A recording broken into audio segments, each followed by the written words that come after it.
Bismillahirrahmanirrahim. Assalamualaikum warahmatullahi wabarakatuh. Alhamdulillah,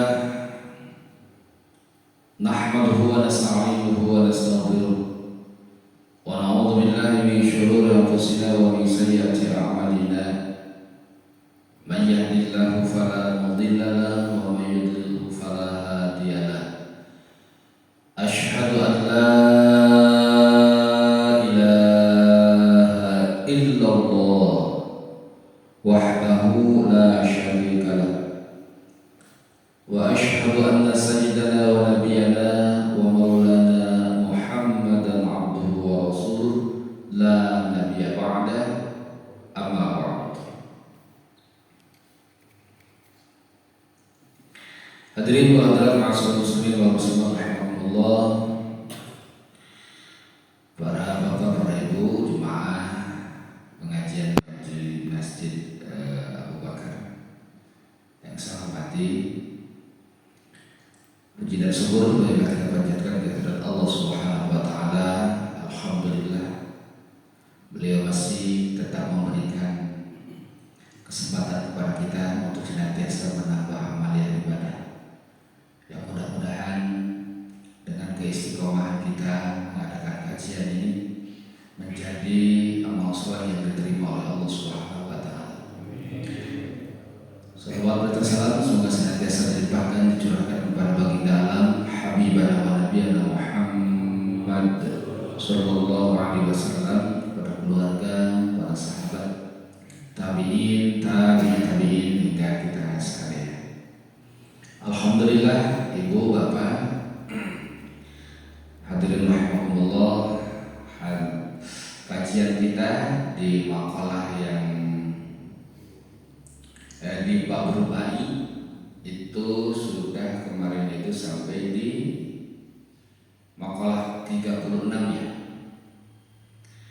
Terakhir kita masuk sekarang ini di makalah yang ke-37, terakhir dari babul rubai. Insyaallah untuk minggu depan mungkin masuk kita ke bab selanjutnya, yaitu babul khumas. Di bab yang terakhir ini atau di makalah yang terakhir ini, wal maqalatu sabi'atu wassalasun, makalah yang ke-37, qala ba'dul hukama, berkata sebagian para ulama ahli hikmah. Sudah saya ulas dulu bahwa yang dimaksud dengan ahli hikmah di sini adalah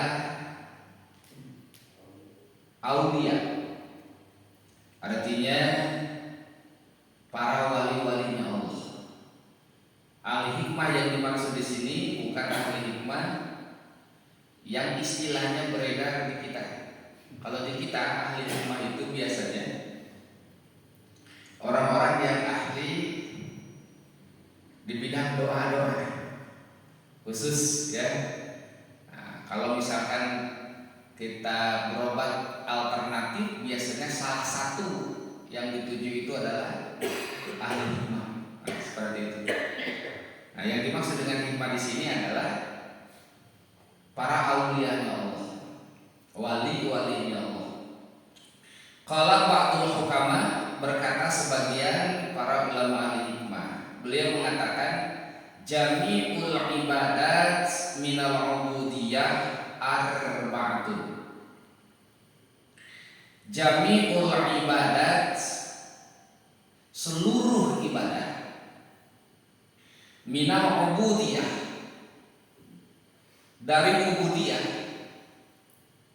Ubudiyah itu adalah sifat kehambaannya, pengabdiannya. Min arkanil Islam, yaitu ketundukan untuk melaksanakan rukun-rukun Islam. Arba'atun itu ada 4. Al-wafa bil uhud, yang pertama memenuhi janji. Wal muhafadzah 'alal hudud, menjaga batasan-batasan Allah atau larangan-larangan Allah. Wasabru alal mafqud, yang ketiga sabar terhadap sesuatu yang hilang dari diri kita. Waridho, yang keempatnya ridho bil maujud, dengan sesuatu yang ada pada diri kita. Sebagaimana kita ketahui dan sudah kita yakini bahwa Allah Subhanahu wa taala banyak memberikan aturan-aturan kepada kita, yang mana aturan tersebut aturan yang sangat mengikat dari Allah untuk kita, sebagai pembuktian kehambaan kita kepada Allah Subhanahu wa taala. Sehingga yang disebut dengan iman kepada Allah itu bukan hanya pengakuan saja. Iman kepada Allah bukan hanya pengakuan amantu billah, aku beriman kepada Allah. Tapi iman yang dimaksud dengan sesungguhnya itu adalah qaulun bil arkan, qaulun bil lisan, wa af'alun bil arkan, wa i'tiqadun bil janan.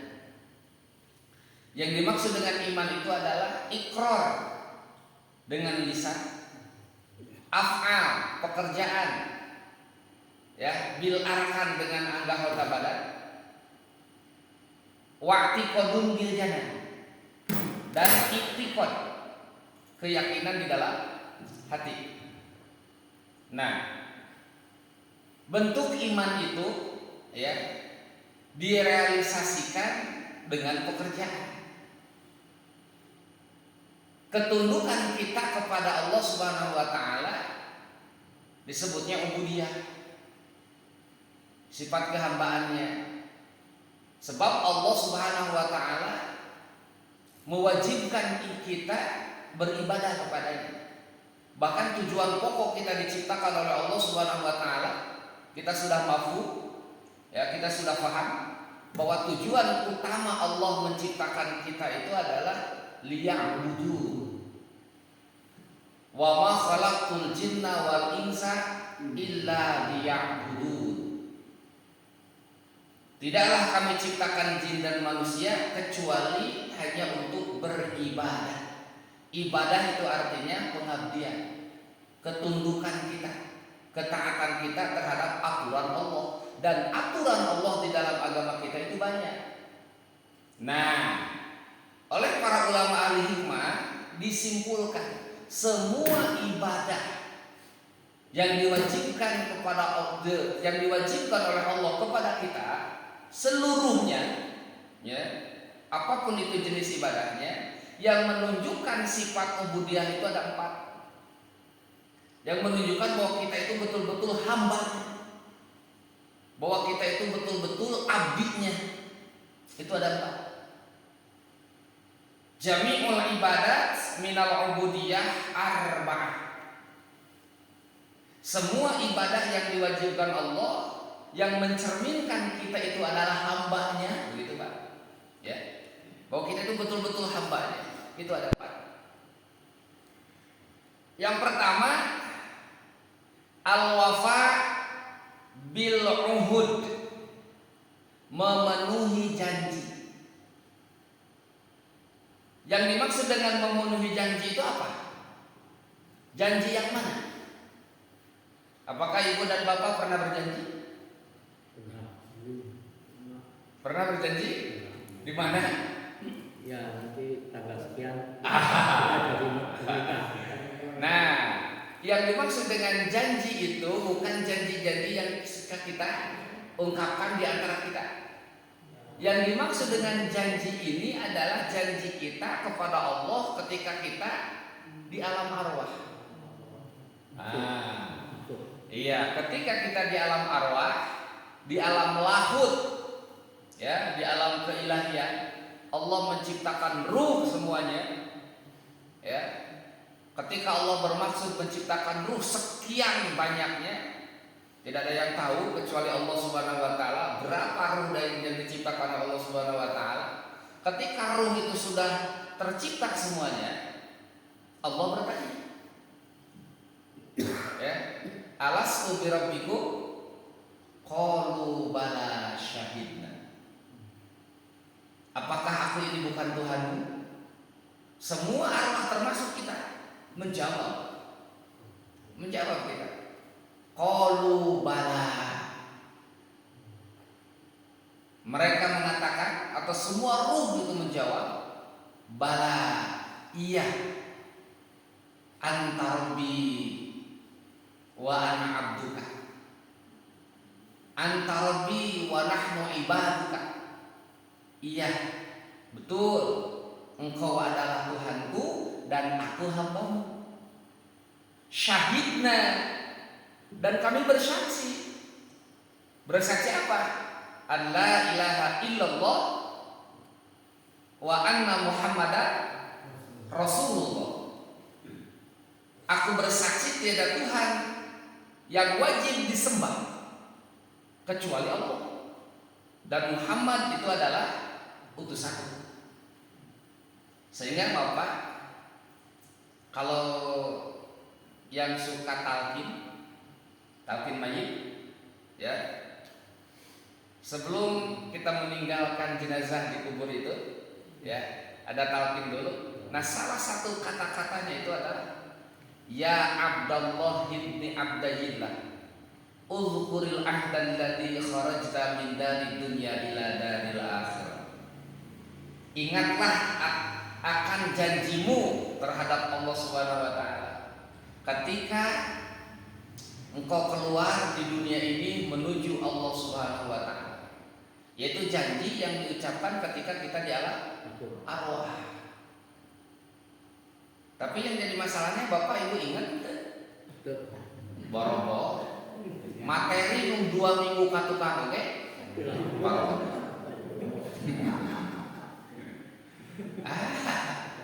Makanya Allah turunkan Nabi dan Rasul. Ini, ya, Allah nak turunkan Nabi dan Rasul itu salah satu tujuan itu adalah mengingatkan akan janji itu. Oke Pak? Mengingatkan akan janji itu. Sebab di ujung ayat itu Pak, di ujung ayat itu ada kalimat wa nahnu an hadza ghafilin. Ya, maaf. Wa nahnu an hadza ghafilun.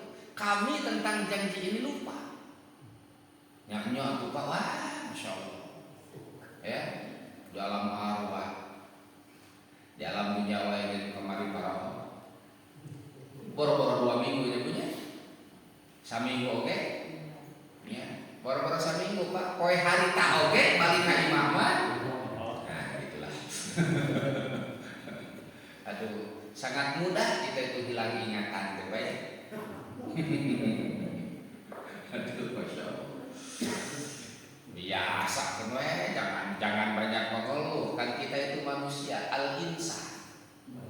Insan itu kan innama sumiyal insan linisiani. Ya, disebut insan itu kan dikarenakan nisyan. Nisyan itu artinya lupa, pelupa gitu ya. Pelupa, komo kana utang masuk para rokok. Tuh, innama sumiyal insan linisiani. Bahkan dengan ayat yang tadi bahwa kita itu semua arwah di alam arwah itu beriman kepada Allah, dijelaskan oleh Rasulullah di dalam hadis, kullu mauludin yuladu ala fitrah. Setiap yang dilahirkan itu dalam keadaan suci apapun agamanya. Bahkan dari orang tua yang ateis sekalipun, ya, yang tidak percaya keberadaan Tuhan, terpercaya akan ayat Allah Subhanahu wa taala, tetap suci bayinya. Bahkan ketika meninggal sebelum dewasa, surga. Kenapa? Yang dinilai adalah yang waktu pengakuan di alam arwah. Makanya Rasul mengatakan yang tadi, kullu mauludin yuladu alal fitrah. Setiap yang dilahirkan itu dalam keadaan suci. Fa abawahu yuhawidanihi au yunasranihi au yumajjisanihi. Orang tuanya lah yang menjadikan dia Yahudi, yang menjadikan dia Nasrani, atau yang menjadikan dia Majusi. tapi tidak mengatakan wa yuslimanihi, dan yang mengislamkannya tidak, sebab Islam itu dasar. Ya, Islam itu dasar. Nah, semua ibadah ya dari ubudiyah, dari sifat kehambaan, dari sifat ketaatan itu ada 4. Yang pertama al-wafa bil uhud, menepati janji.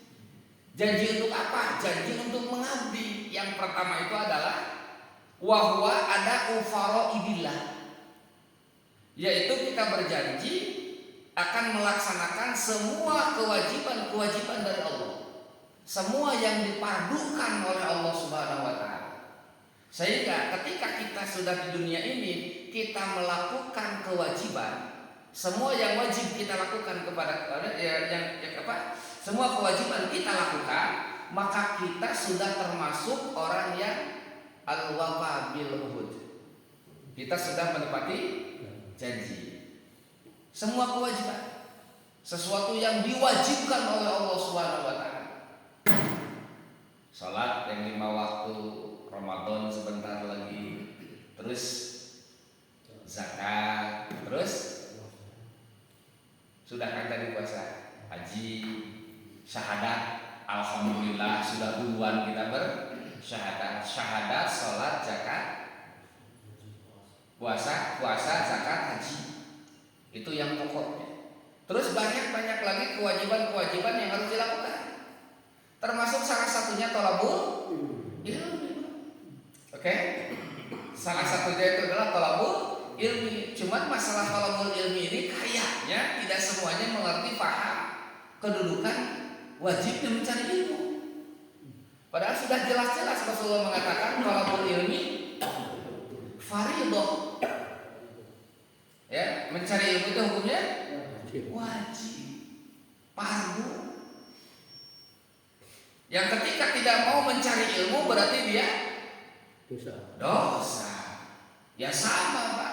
Salat yang 5 waktu fardu, wajib, ditinggalkan dosa. Mencari ilmu pun sama. Ya, sama. Tidak mencari ilmu berarti dosa. Utlubul ilma, banyak hadis-hadis yang menggunakan kata kerja perintah. Carilah ilmu, carilah ilmu, carilah ilmu. Ya. Bahkan di dalam Al-Quran sendiri Allah sampai menegaskan, walaula nafara min kulli firqatin, hendaklah di setiap golongan itu ya, ada satu golongan liyatafaqahu fiddin, ya, yang memperdalam urusan agama, liyungziru qaumahum idza raja'u, supaya dia nanti bisa memberikan peringatan-peringatan kepada kaumnya ketika dia pulang dari rumah santren ya. Iya, saking wajibnya mencari ilmu, masya Allah. Ya, berarti alhamdulillah yang hadir di sini para penepat janji, orang-orang yang menepati janji, salah satunya. Sebab makna dari al-wafa bil uhud itu adalah menepati janji itu bukan hanya janji-janji yang biasa kita lakukan, dan itu pun sebetulnya bagian dari kewajiban. Ya ayyuhalladzina amanu aufu bil uqud, gitu. Ya, cumponan tah janji. Gitu. Innal ahda kana mas'ula. Gitu kan? Semua janji itu akan dipertanyakan. Sebab janji adalah utang. Oh, wajib dibayar, ya. Jadi semua kewajiban-kewajiban ya yang diwajibkan Allah kepada kita, ketika kita lakukan berarti kita menepati janji. Itu yang pertama. Dan menepati janji itu adalah sifat ubudiyah, sifat kehambaan yang sesungguhnya, bentuk ketaatan yang sesungguhnya. Itu Pak, ya. Apa saja kewajibannya, begitu. Itu yang pertama. Yang kedua, wal muhafadzatu 'alal hudud. Ya, bentuk pengabdian kita kepada Allah itu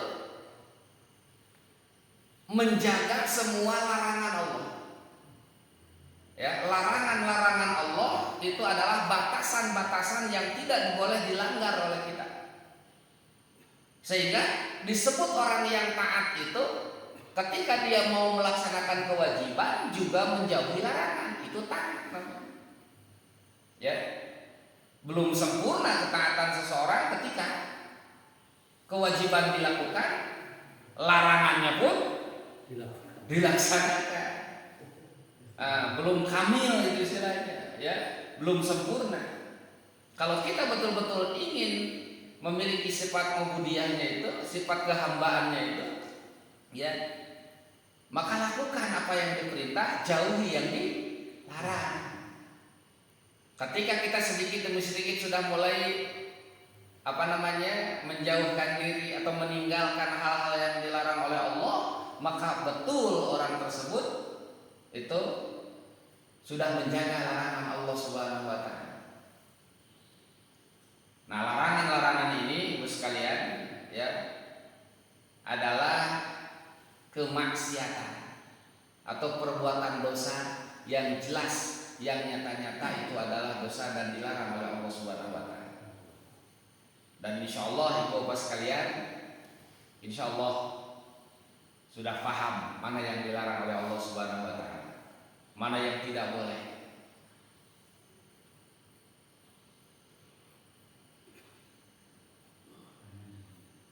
Syekh Abdul Qadir Al-Jilani beliau mengatakan dalam sebagian makalahnya,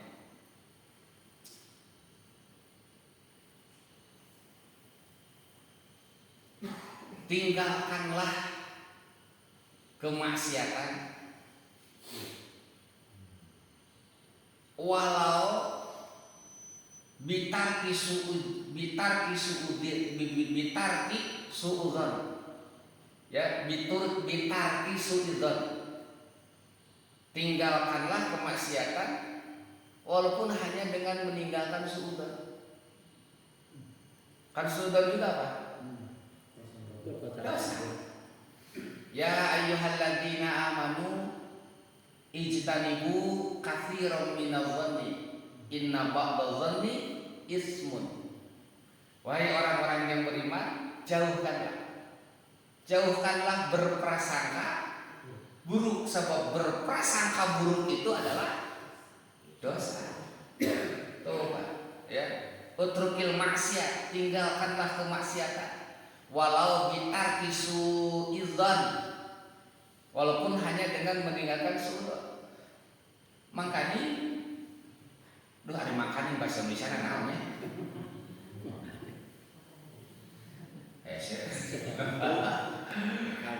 Sebab itu baiklah makanin ibunya lah. Bahasa Indonesia makanin gitu. Sedangkan tak tumurun eta teh makanin sedangkan oleh dari itu. Oleh dari itu, ya, makanin kan aduh. Yang namanya suudzon itu aduh ya Allah. Sulit Pak dihindarkannya. Ya. Orang teh osok negatif tinggi. Lagi sensitif aja. Sagoreng bae gitu kan. Sangka teh. Padahal kita itu belum bertabayun. Kita itu belum klarifikasi, ya. Kita itu belum musyawarah. Tapi perasaan jelek terhadap orang lain selalu muncul duluan gitu Pak. Masya Allah, ya. Orang lain ketika ketemu di jalan sama kita bertanya, dia tidak menjawab, ngewah itu kau udah jangan jawab. Kita juga sudah gitu. Padahal belum tentu apa dia tidak melihat atau sedang sedang melamun gitu ya, atau sedang fokus misalkan, atau sedang ada masalah di rumahnya misalkan dimarahi istrinya, mungkin kan kacau. Jadi orang di hadapan itu nggak kelihatan gitu. Ya. Nah itu makanya jangan ada itu. Jadi kita itu harus senantiasa positif tinggi. Allah sendiri yang pernah dalam Al-Quran, ya ayyuhalladzina amanu jtanibu katsiran minadh-dhanni. Jangan terlalu banyak suudzon, apalagi sekarang banyak kabar-kabar yang memusingkan kepala kita. Ya, itu antara iya dan tidak itu wah lieur benar gitu. Ya. Urang itu nyaho-nyaho itu kapangaruhan ku eta. Jadi we suudawan urang kita jadi. Ya Allah, ya kan Gusti itu aku. Ibadah teh meneh hese nya Pak. Hese gimana teh? Lamun rek ngarahutan rek ngarapihan Pak. Sementara ya yang akan selamat menghadap Allah Subhanahu wa taala itu illa man atallaha biqalbin salim. Oke? Ya, yang akan selamat menghadap Allah Subhanahu wa taala itu adalah orang-orang yang datang kepada Allah dengan membawa qalbun salim. Dan qalbun salim itu Pak? Hati yang selamat itu Pak. Ya. Maka Imam Ali karramallahu wajhah itu beliau mengatakan kun indanas syarran nas wa kun indallah khairan nas. Jadilah kamu sekalian di hadapan manusia sejelek-jeleknya manusia, tapi jadilah kau di hadapan Allah sebaik-baiknya manusia. Kayaknya di makalah yang lalu ini Pak udah dibahas mungkin tapi lupa lagi ya. Dapat jalan macam ya. Jadi ketika dijelaskan tidak sakarek ada yang deui we. Padahal bisa. Tapi ketika diungkap, iyanya asa kungsi ngadeng.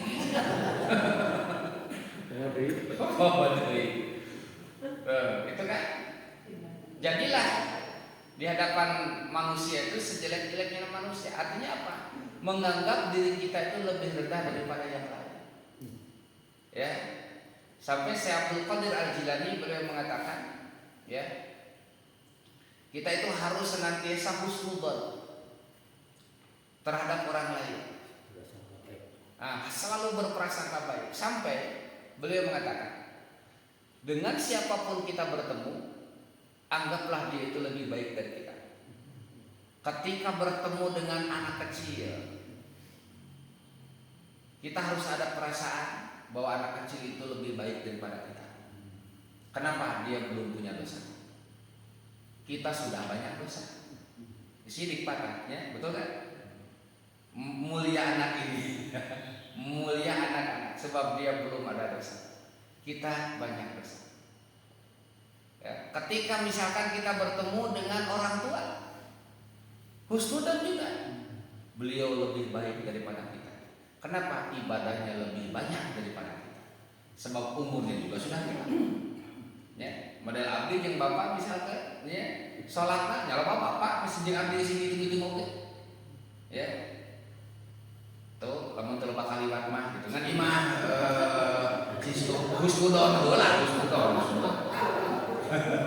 Ieu mah dari sisi umur, berarti ibadah masih lebih loba, dah hirup pangheulana gitu ya. Ya, supaya menjaga hati Pak, supaya menjaga hati kita itu senantiasa husnudzon. Kasahanyapeun lebih bagus dikarenakan dia itu tidak berdosa. Atau sedikit dosanya, misalkan kalau usianya lebih rendah dari kita. Kalau yang lebih tinggi usianya lebih tua, dia lebih banyak ibadah. Melihat orang bodoh pun kita harus husnudzon. Dia itu melakukan dosa dikarenakan tidak tahu, mungkin dosanya pun tidak berat. Tapi kita berbuat dosa sedangkan kita tahu pasti lebih besar dosanya itu. Karena kita husnudzon, maka kita keras. Ya, mulai ke omongan. Terhadap orang yang berilmu kita husnudzon, wah ibadahnya luar biasa sebab dia ibadah pakai ilmu, sementara kita masih kurang ilmunya. Dengan orang kafir sekalipun kita tidak boleh bersuudzon. Kenapa? Sekarang kita iman masih diberikan oleh Allah. Apakah yakin iman ini tidak lepas ketika kita mau sakaratul maut?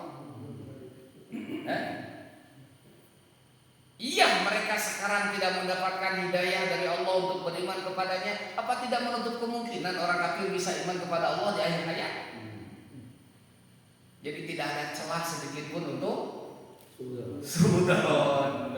Tapi hijilan Pak Nabi, papai mah contoh kalau batui.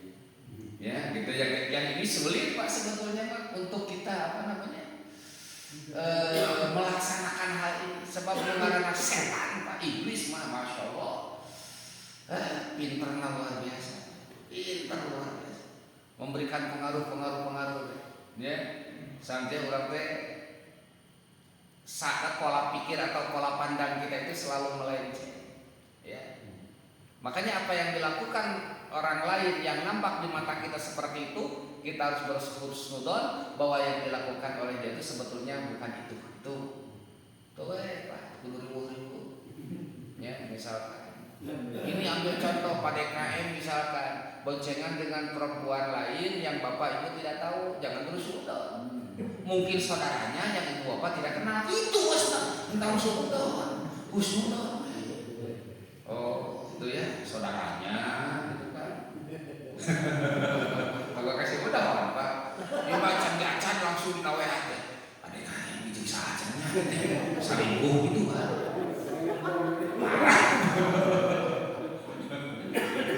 Sebelum klarifikasi Bapak, sebelum tabayun, jangan dulu ada prasangka ya jelek. Husnudon.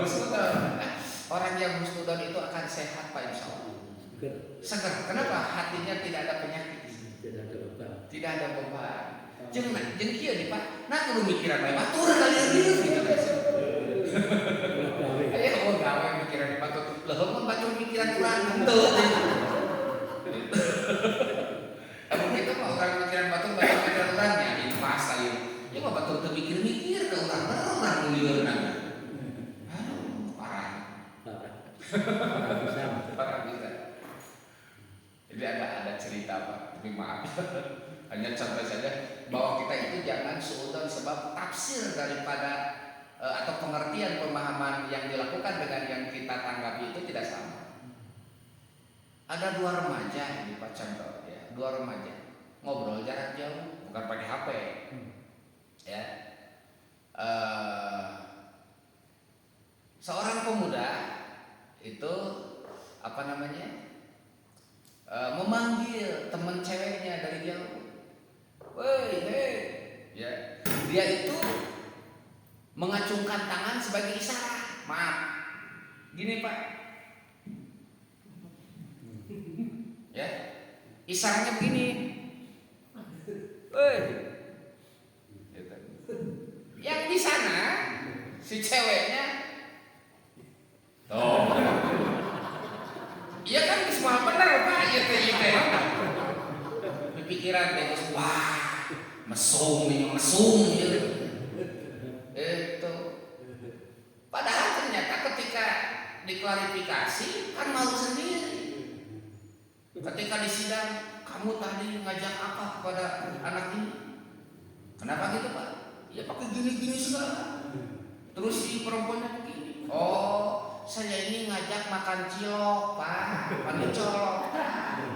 Itu perempuan nggak mau kenyang, gitu deh. Betul, sampai ada tafsir, ada paham gitu Pak. Batak ulah naon ulah, wa kasyukur.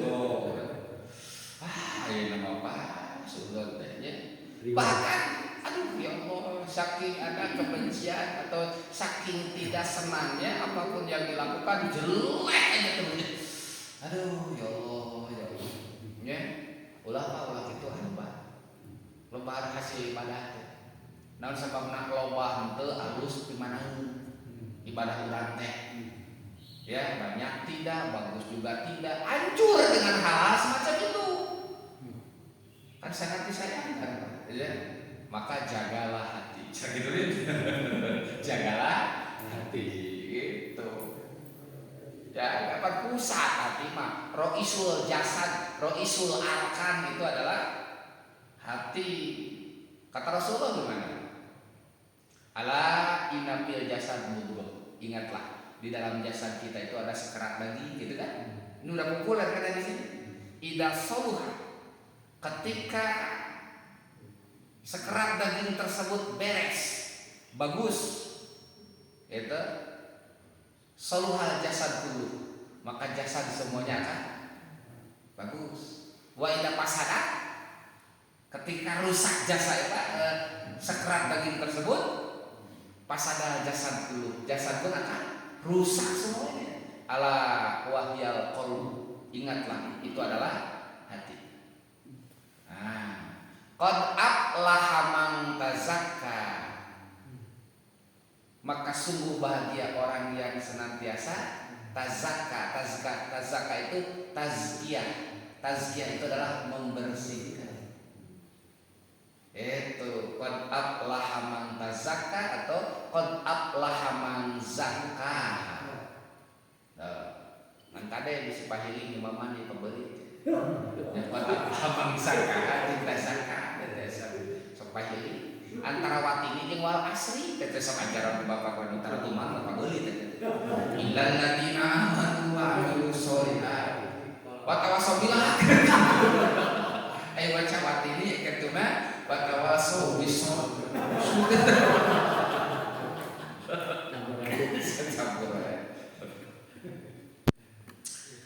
Gitu banyak tuh, masya Allah.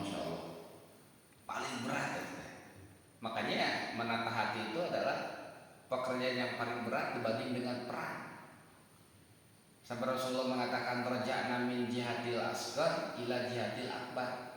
Kami sekarang pulang dari jihad kecil menuju jihad besar. Itu kan yang arti atau makna yang terkandung di sini adalah jihadul akbar itu adalah jihadul nafsi. Itu ya merangan hawa nafsu. Ya Allah, ya kan. Model ayeuna subuh kan itu merangan hawa nafsu jeung bulu jeung naon di depan itu. Ya. Masya Allah itu banyak sekali. Itu yang kedua ya. Jadi wal muhafadzatu alal hudud, menjaga batasan-batasan Allah atau larangan-larangan Allah jangan sampai dilanggar. Yang jelas-jelas maksiat, yang jelas-jelas itu adalah perbuatan dosa. Dan ini bukan hal yang mudah. Ini sangat-sangat sulit sekali. Sangat kita perlu betul-betul memohon kepada Allah Subhanahu wa taala untuk senantiasa bisa dijauhkan dari kemaksiatan. Ya, sebab kita itu la haula wala quwata. Di kita itu Pak, di internal kita ini ya sudah ada hawa, sudah ada nafsu. Hawa dan nafsu itu kan bukan satu kesatuan, dua hal yang berbeda. Hawa, nafsu.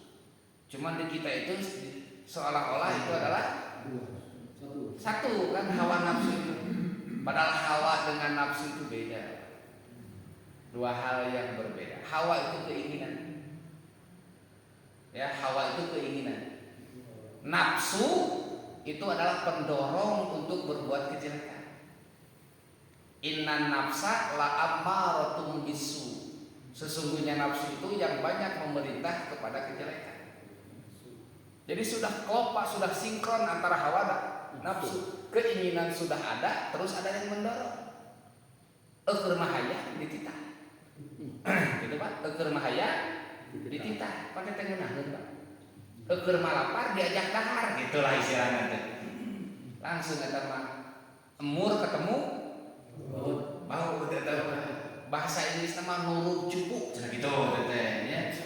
Baiklah teh ka hati oge kurang sudah pakai nurut cupu pas gitu ya batu turun ge sih nah gitu. Eta di dalam diri kita itu dua hal itu udah berat ya, ada hawa ada nafsu. Orang yang bisa menguasai hawa dia itu tidak akan sengsara dalam hidup ini, tidak akan mengalami sakit hati. Sebab sakit itu diawali dari satu keinginan. Ketika keinginan tidak tercapai, jedul sakitnya tuh itu tak terlebatin kahayang liur ya, sampai Allah Subhanahu wa taala dalam ayat-ayat yang lain mengatakan wa amma man khafa nafsa anil hawa fa innal jannata hiyal ma'wa.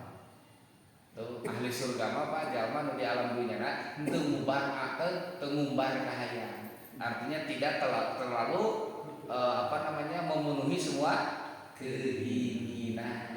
Tinggalkanlah keinginan semacam itu atau diatur keinginannya ke arah mana yang lebih baik. Dalam hadis pupus ya, sudah ada, ya. Bahkan ketika hawa dan nafsu itu diatur, ya dengan iman, diatur dengan akal sehat, maka nafsu yang tadinya amarah bisa mutmainah, nafsunya bisa tenang, tidak meronta. Kan mutmainah itu artinya apa? Tenang, nafsu yang tenang, nafsu yang terkendali, itu Pak. Ini panaya lawama gitu kan, nafsu teh Pak, ya. Anu sakapeung cager, sakapeung gering teh.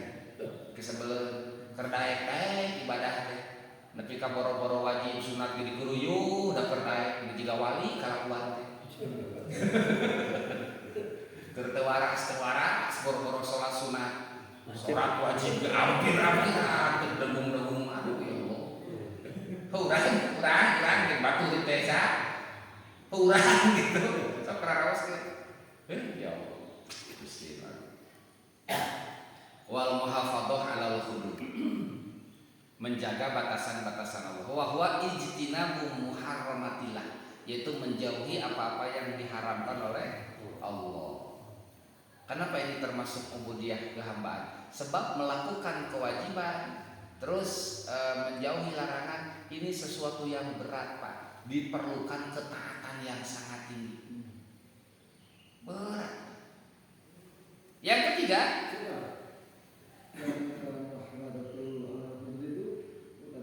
memelihara hukumnya itu pengetahuannya tadi mempelajari aturannya, mengetahui ilmunya. jelas.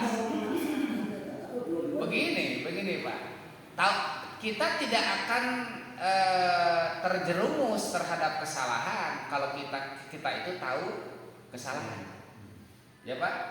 Tapi sebaliknya orang yang tidak tahu salah pasti terjerumus kesalahan. Man lam ya'ni bisyarri yaqfi. Orang yang tidak tahu itu jelek dia akan terperosok, ya. Tidak tahu itu haram bakal terperosok. Maka ada kewajiban mencari ilmu, itu adanya di tadi. Makanya kan mencari ilmu itu, yang dimaksud dengan mencari ilmu itu apa? Kan bukan hanya mengenal kewajiban, juga mengenal yang diharamkan. Ya, kan thalabul ilmu itu intinya itu Pak. Ya, mencari tahu mana yang wajib, mencari tahu mana yang dilarang. Nah, ijtinab al-muhafadzah 'alal hudud ini setelah kita tahu. Nah, setelah kita ngerti, kita paham, oh ini adalah kemaksiatan, oh ini adalah dosa, tinggalkan. Tuh, ya, menjauh. Cuman masalahnya tidak akan terhindar dari kesalahan ketika kita tidak tahu itu salah. Itu saja, Pak. Masya Allah, berat, Pak. Jangan begini nanti, Pak. Oh, abdi mah terang. Oh, enten, Pak. Kalau untuk di kita, di antar manusia, bisa dimaklum, bisa diterima alasan tersebut. Tapi alasan itu akan nyambungkah ketika alasan tersebut dipakai di hadapan Allah Subhanahu wa taala? Ketika Allah menuntut kita, ini kamu begini, terang abdi mah Gusti, apa akan masuk alasan itu? Sebab nanti Allah di dalam Al-Qur'an itu akan bertanya kembali kepada kita. Awalam ya'tikum nadhir. Apakah tidak pernah ada yang datang memberitahumu? Apakah tidak ada majelis ilmu di tempat? Ayat tidak tumbuh. Kita itu tidak akan bisa menghela, Pak. Tidak akan bisa menghela. Ya. Sebab nanti Allah Subhanahu wa taala itu akan menyediakan 4 nabi ya sebagai hujah Allah untuk menghandle orang-orang yang tidak mau ibadah di dunia dikarenakan alasan. Kan akan ada seperti itu. Pertama Nabi Sulaiman, jadi hujah Allah. Untuk siapa? Orang yang memiliki kekayaan, orang yang segala ada segala punya sampai tidak bisa ibadah, alasannya sibuk. Kemana cepat ngawas wae? Menangis orang darah jadi 1000 ke mesin kalau rumah besok rumah. Aduh capek cenah abdi teh beli karasan kan alhamdulillah can itu nuju sibuk dari sibuk cenah nuju saya can jadi abdi waktu saya pamenyangse. Nek itu kan nyebut karinyangse. Ai di alam dunia ira hasalsena Bapak. Mana ya tungtung. Udah mau aya tungtung hasalsena. Ya dalam menurut orang itu diatur masalah saya pada mau dunia itu bukan tempat ketenangan. Ya, dunia darubala inwamtihani. Dunia itu tempat balai dan tempat ujian. Semuanya bakal riweuh Pak Malai. Otak salah mencari kesenangan di sini. Gitu. Dapatkan kesenangan. Salewat itu Pak. Dina aya lagi hanya apa namanya? Sajorela kenapa? Sajorela. Selintas saja, sakilat kesenangan. Modal orang nyangan kenikmatan di dunia, ada kenikmatan yang abadi tidak. Ketika kita makan nikmat sebatas sedang mengunyah, ditelan aja lewat ke kerongkongan ayat nikmat itu tadi, betul. Ya les udah hilang, gitu. Ya atau misalkan Bapak refreshing, wah senang balik refreshing, stresnya gede, nambah deui itu begini.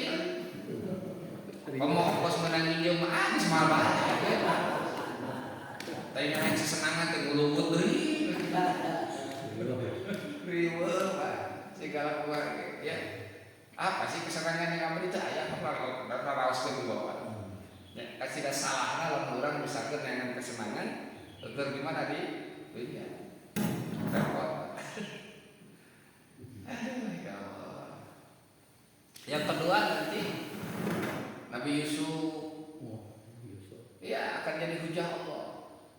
Sebagian mengatakan Nabi Yusuf itu dalil untuk orang hamba sahaya. Ya, sebab Nabi Yusuf itu kan tadinya hamba sahaya. Ya, kenapa? Sebab dijual oleh saudaranya kan. Itu waktu masih kecil dimasukkan ke sumur. Ketika ketemu dijual. Sampai terlunta-lunta, tapi tetap iman Allah.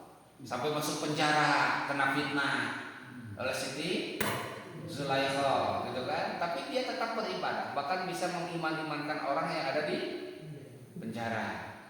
Tuh. Atau yang keduanya beliau itu sebagai hujah raja, ya, yang taat kepada Allah.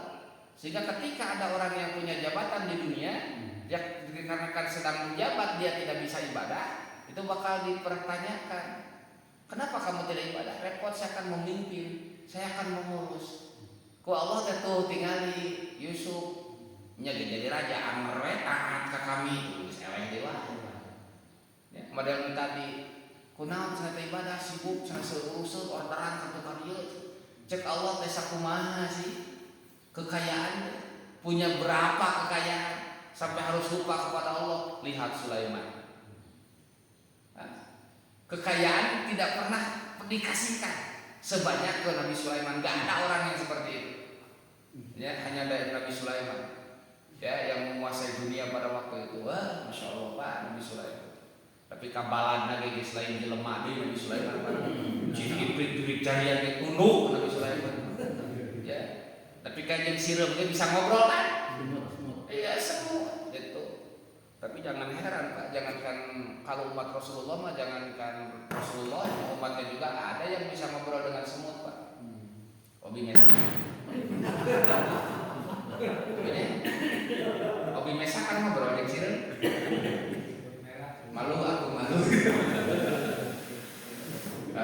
Sama tau gini penting atau bodoh. Semut ngopol pengeringannya.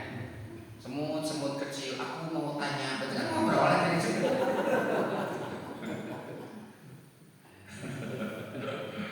Itu Pak, Nabi Sulaiman. Terus kayak bakal ada Nabi Ayub. Nabi Ayub itu hujah Allah. Untuk apa? Untuk siapa? Untuk orang-orang yang tidak ibadah alasan sakit. Nah, makanya sakit itu alasan yang paling kuat, alasan yang paling tepat untuk tidak melakukan. Kemana cina itu tuh ngarang aja cangkeng, asam urat, gitu aja. Nah, mereka tinggi, nuka rasa, gitu aja. Pakas tiris. Padahal di imah itu di dia gitu di sarua jadi sebenarnya apa? Apakah teu ngaji cager? Henteu. Apakah teu salat cager? Henteu gitu kan. Anak teu salat gitu kan. Mun teu kuat. Malah ka salat mama cenah cewek geus diajak. Nyebutkeun kana salat teu kuat ari hayang ka cai leumpang we gini. Panurus tunjung gitu. Alasan ya sakit tidak bisa ibadah. Nanti akan ditanya seberat apa penyakitmu. Coba lihat Ayub. Ayub itu diberikan penyakit kata Allah dalam Al-Quran, penyakit yang tidak pernah diberikan kepada siapapun. Penyakit yang berat-berat Nabi Ayub. Sampai Israiliyat itu dongeng-dongeng Bani Israel.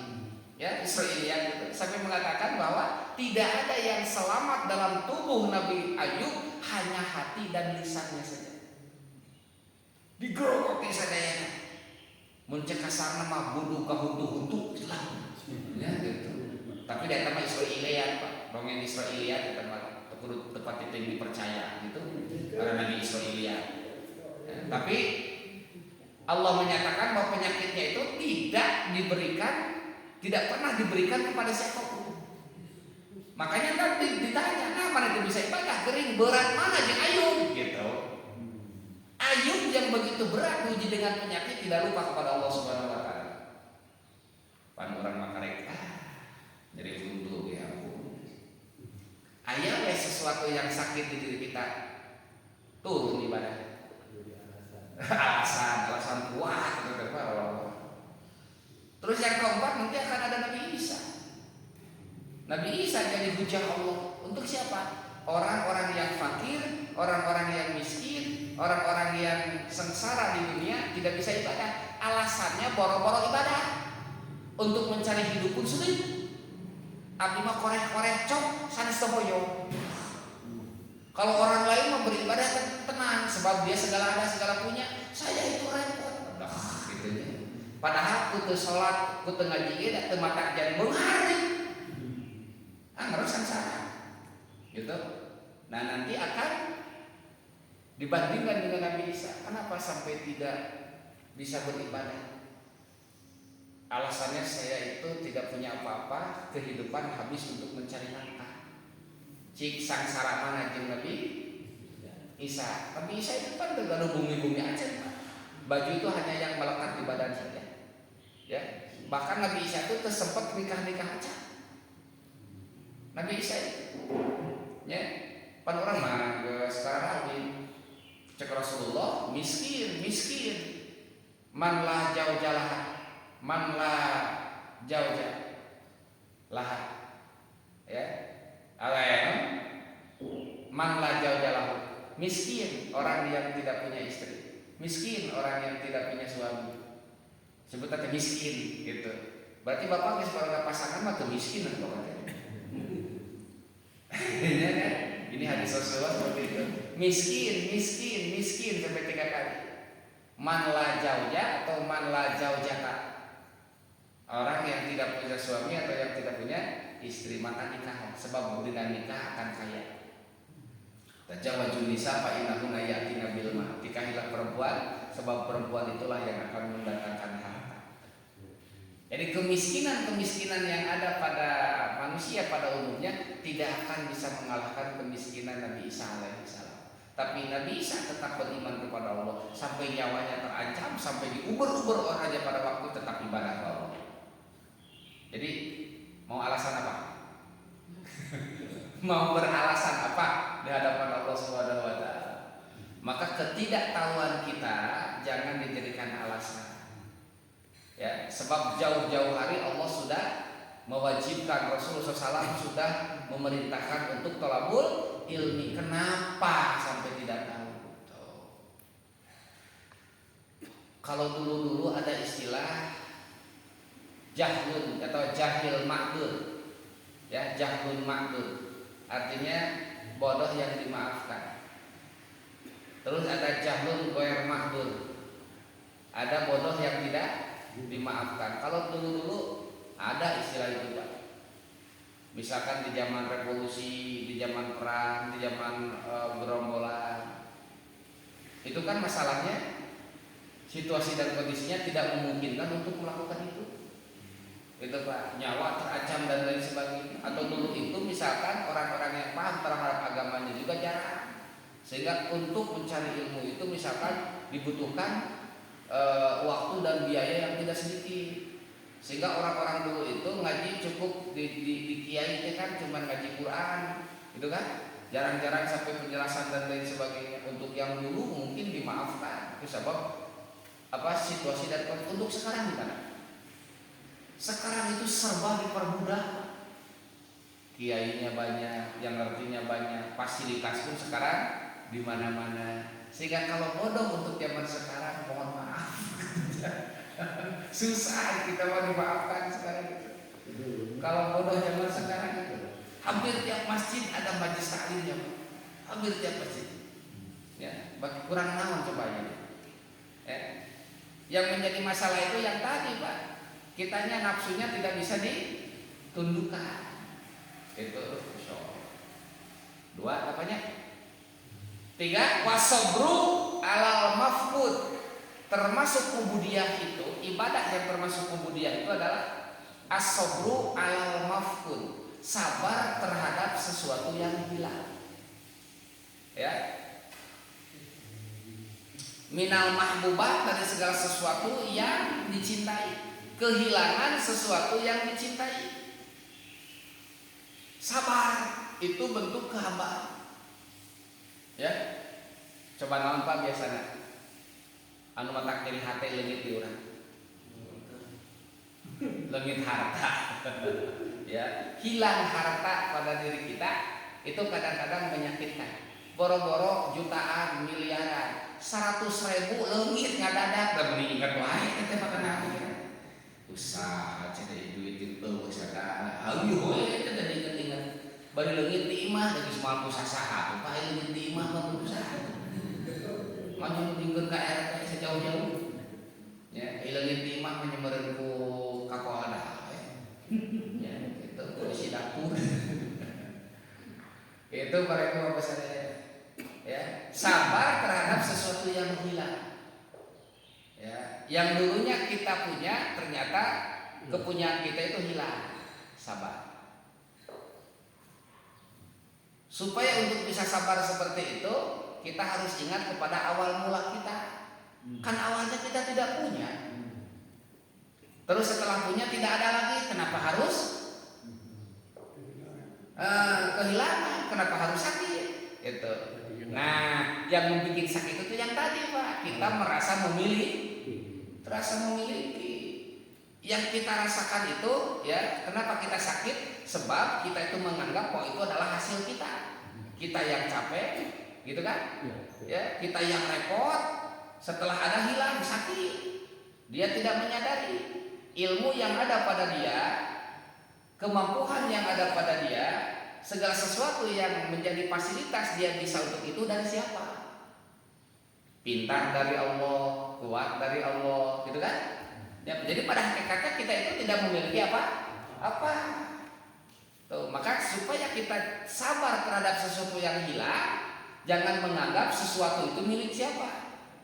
Milik kita, semuanya milik Allah. Lillahi ma fis samawati wa ma fil ar, milik Allah segala sesuatu yang ada di langit dan di bumi.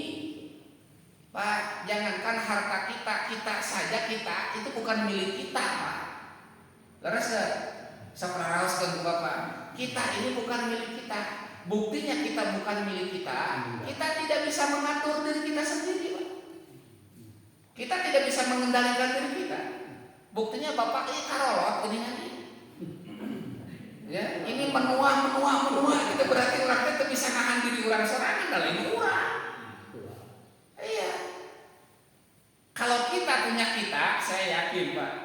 Gak akan ada orang yang sampai tua ripuh ke sekolah pahala orang ini.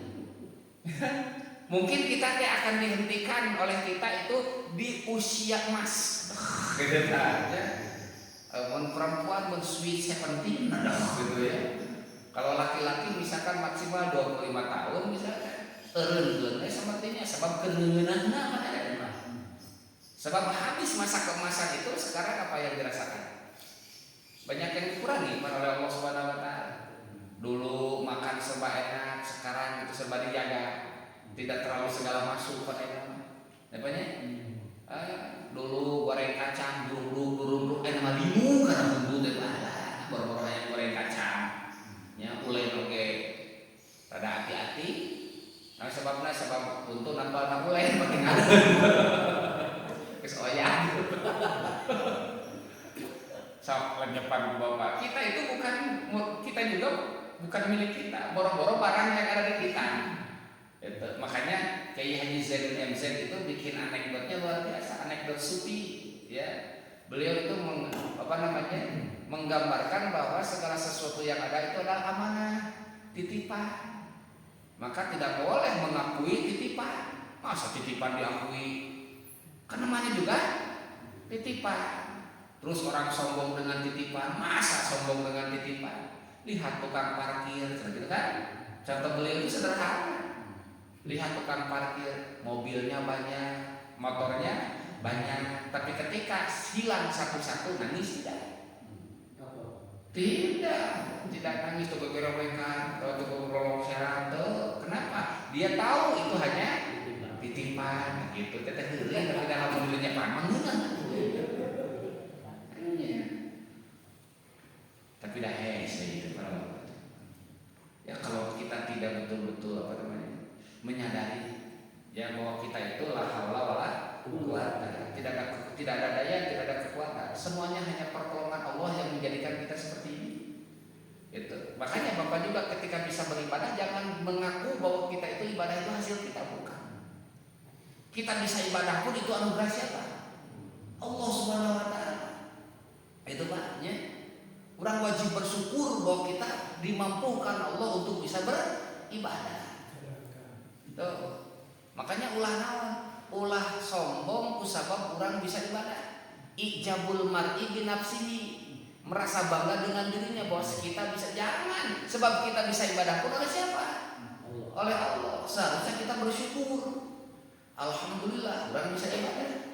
Da batur mah teu dibere daeng-daeng acan. Tuh. Itu ada temanya.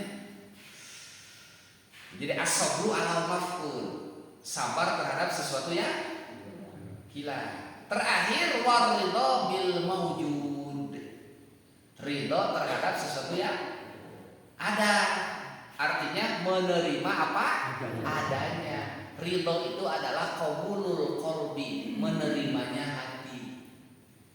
Ya, seperti ibu misalkan ya per bulan 10 juta dari suami, ridho ibu teh ridho tuh. Wah, tuh barau. Itu sebulan. Ya, cek salah kita, oh mak kudu beak ieu nya 10 juta. Asal lagi. Ya orang-orang ngahayal Ibu. Ridho terhadap sesuatu yang ada. Apapun yang Allah berikan, apapun yang Allah timpakan kepada kita, dihadapi dengan ridho, menerima apa adanya. Ikhlas. Beda dengan ikhlas. Cuman memang ridho itu sok kareden yang ikhlas. Lalu sabar jeung tawakal. Sehingga ketika ditanya, naon ari sabar teh? Tawakal. Naon ari ridho teh? Ikhlas gitu. Padahal jauh beda maknanya. Beda. Da eta dina lagu pan ikhlas ridho. Keur korban di tauhid.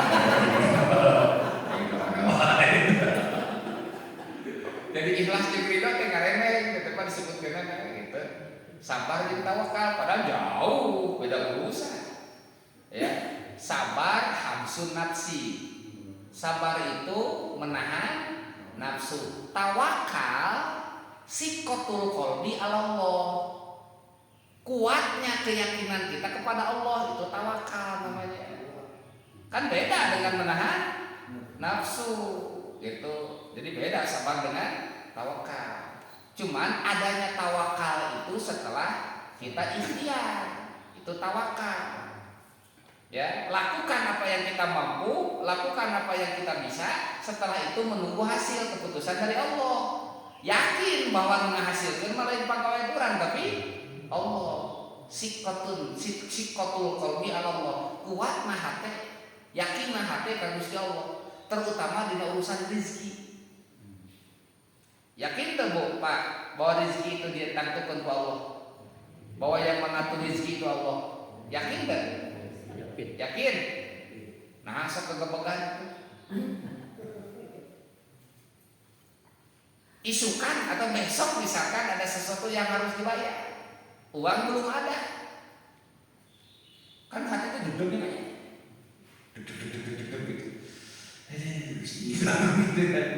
keren, dah Allah ngarizki rekaya mah isukan, pemikiran isukan ti ayeuna isukan datang gering ti ayeuna.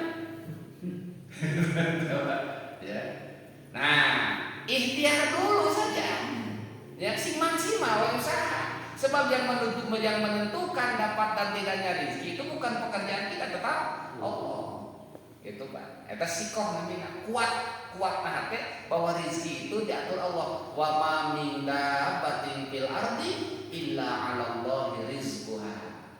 Tidaklah makhluk yang hidup di muka bumi ini kecuali rezekinya ditanggung oleh Allah. Komo urang Pak, apalagi kita.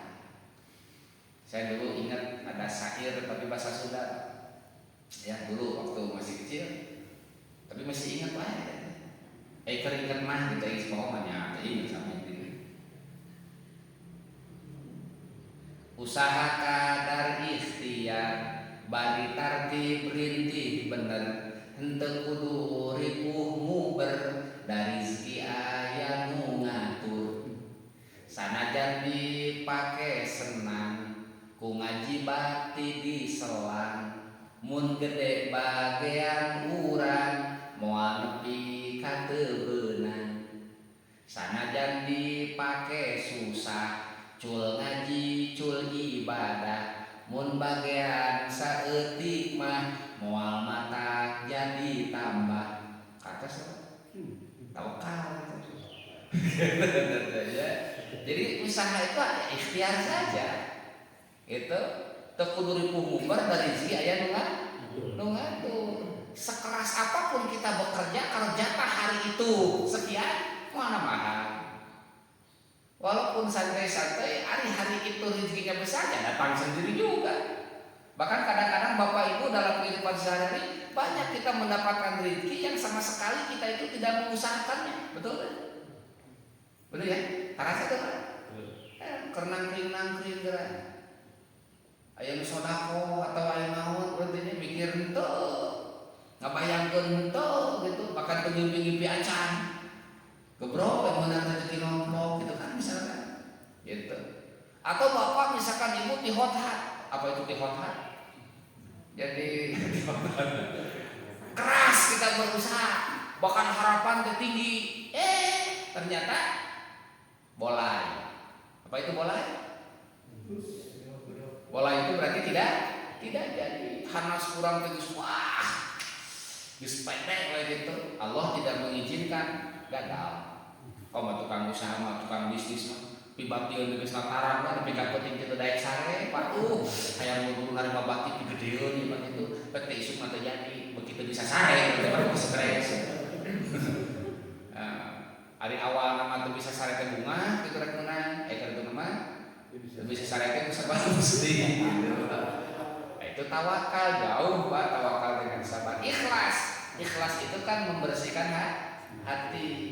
Ikhlas itu membersihkan, ya, membersihkan dari unsur-unsur selain Allah. Itu ikhlas namanya. Bapak ngaji karena Allah, bukan karena apa-apa. Ikhlas namanya. Itu ya. Kalau sabar menahan hawa nafsu, supaya jangan muncul gitu nafsu jadi aral atau putus asa atau frustasi.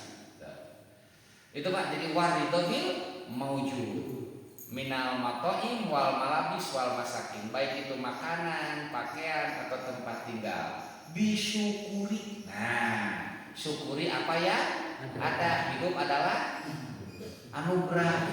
Dibalik hidup begitu anugerah, pemikiran lain-lain. Metelieur. Jangan terbanyak mengeluh. Ya. Gusti abdi teh salat betul. Ngaji betul. Kahadean orang bisa minang, tapi abdi di sangsara wae mesti naik itu. Allah ini buat. Tong loba mengaluh seperti itu. Ya. Itu jangan banyak mengaluh. Orang-orang yang ubudiyah, orang-orang yang memang betul-betul kehambaannya tidak akan mempermasalahkan itu. Sebab dia tahu janji Allah itu tidak akan diingkar. Allah tidak akan ingkar janji. Allah Maha Adil terhadap hamba-hambanya. Dinikmati we. Teu ayeuna sugan jagat begitu deh. Bahasa Sunda daun nona, daun saga. Itu di talian daun awi gitu. Naon paranten? Teu ayeuna sugan jaga begitu teh ya.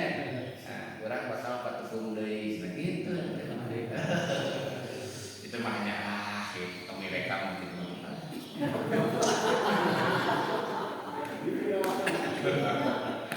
Oke, itu Pak ya.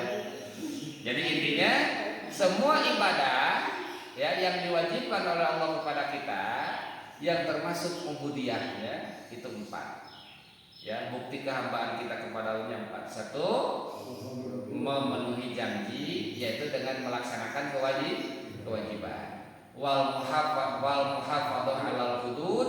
Yang kedua, menjaga batasan Allah, larangan Allah dengan menjauhi kemaksiatan. Yang ketiga, sabar terhadap sesuatu yang hilang dari kita, yang kita cintai.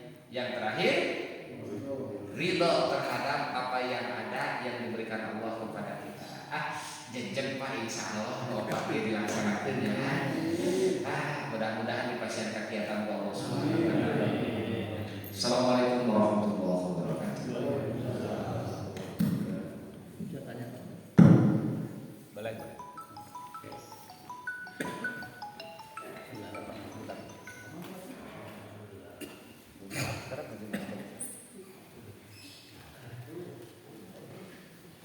Gimana Pak?